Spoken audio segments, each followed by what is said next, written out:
Well, time now for another check of the forecast. Brittany, what can you tell us? Well, this week is going to start off pretty similar to what we had over the weekend, with lots of heat and humidity and showers and thunderstorms becoming strong to severe. In fact, today we really saw the heat impact a lot of areas, even more so than expected. We got to 98 degrees for the third time so far this year. We've seen 3 times 98, 99 once, but no 100s yet. But doesn't mean that it can't be possible for the rest of the summer. Although I will tell you here, today is the 19th. We technically have 2 days left and the hottest time of the year historically here in Charlotte. That's July 11th through July 21st. Now, because of the heat and humidity and the heavy rain we've had so far today, we've seen a lot of moisture fall from the sky. So we still are under this flash flood warning for Anson County, Richmond, and Stanley County. This is between Norwood, Ansonville, and Mount Gilead. Goes until 2 a.m.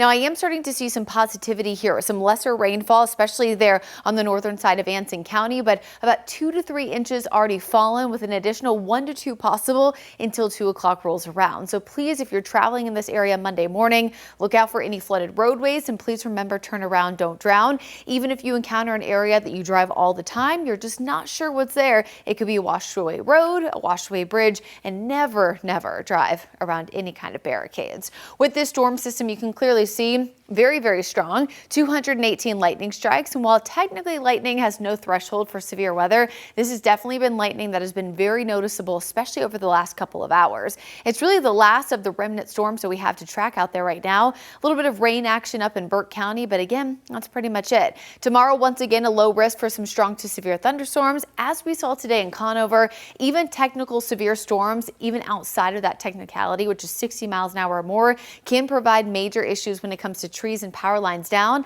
especially if you're in an area where the trees are already very old or we've already seen a really saturated ground. So again, tomorrow low risk, but there's essentially almost a low risk every single day, truthfully, in the Carolinas during the summertime. Really what we had today was a medium risk only because of the trigger of an approaching cold front. Now, here's tomorrow's futurecast. A few storms, not quite as many as what we see today, but again, a few and far between about 3 and 10 p.m. Most areas are dry for Tuesday. It does look to be trending drier, but then our, main focus here, that is, shifts more so toward the Gulf, and that's because of tropical depression 2. This tropical depression formed earlier this morning, about 12 hours or so ago. It will have 0.0000 impact on the Carolinas, but will impact portions of the Gulf Coast. You can see especially coastal Mississippi, Louisiana, and Texas over the next 5 days, as it likely becomes a tropical storm in the near term.